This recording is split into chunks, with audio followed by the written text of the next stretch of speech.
રાજ્યમાં ત્રિદિવસીય શાળા પ્રવેશોત્સવની ઉજવણી થઈ રહી છે, જેના ત્રીજા દિવસે જાડેશ્વરની કુમાર અને કન્યા શાળા ખાતે પ્રવેશોત્સવની ઉજવણી કરવામાં આવી હતી।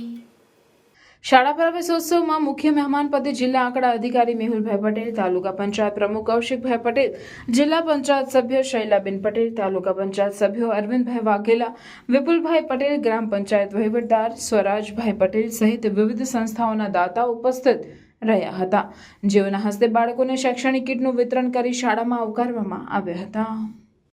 પ્રવેશ ઉત્સવમાં આંગણવાડી, કન્યા શાળા અને કુમાર શાળામાં જે બાળકો પ્રવેશી રહ્યા છે અને મગજરૂપી કોરી સ્લેટ લઈને આવી રહ્યા છે, તો એવા બાળકો ના મગજ પર લખવાનું કાર્ય શિક્ષકો આજ રોજ કરી રહેશે।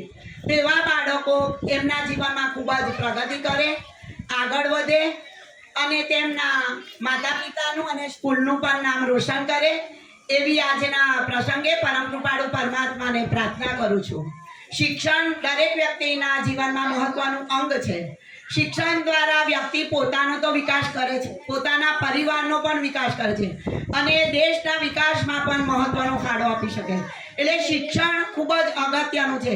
તમારી પાસે કોઈ પણ મિલકત હશે, પૈસા હશે, ઘરેણાં હશે, ગમે તે હશે, જમીન હશે, તો એમાં ભાગ પડશે, પરંતુ શિક્ષણ એવું છે એમાં કોઈનો પણ ભાગ હોતો નથી।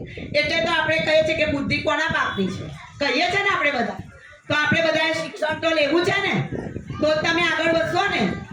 તો બધા જ બાળકો શિક્ષણ પ્રત્યે ખૂબ જ ધ્યાન આપે। દરેક બાળકોની શિક્ષણ પ્રત્યેની કેચઅપ શક્તિ સરખી હોતી નથી। ઘણા બાળકો જલ્દી શિક્ષણ કેચઅપ કરી લે છે, ઘણા બાળકોની શિક્ષણ કેચઅપ કરવાની શક્તિ ઓછી હોય છે। તો અહીંયા ઉપસ્થિત શિક્ષકો અને પ્રિન્સિપાલને મારી નમ્ર અરજ છે કે જે બાળકો ભણવામાં થોડા કાચા છે એવા બાળકો માટે વિશિષ્ટ સમય ફાળવીને એ પણ બાળકો હોશિયાર સાથે કદમ મિલાવી શકે એવા પ્રયત્ન કરે, એવી આજના પ્રસંગે હું શુભકામના પાઠવું છું। શિક્ષણના